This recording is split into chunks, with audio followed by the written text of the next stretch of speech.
دوستان عزیز، منم تاهای شهسواری دارم ویدیو کال آف دیوتی براتون میذارم که یاد بگیرین که چطوری بازی کنین و چه اتچمنت‌های خوبی بذارین. خب بریم تو کال آف دیوتی موبایل.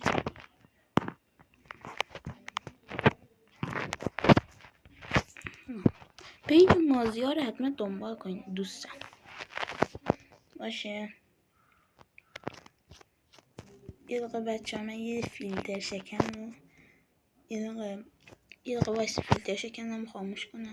خب اومدیم فیلتر شکنم خاموش کردم. باید از اول بریم تو کال آف دیگه چون که باید قشنگ کال آف با نت خود گوشی بیاد با فیلتر شکن باشه. پینگ خیلی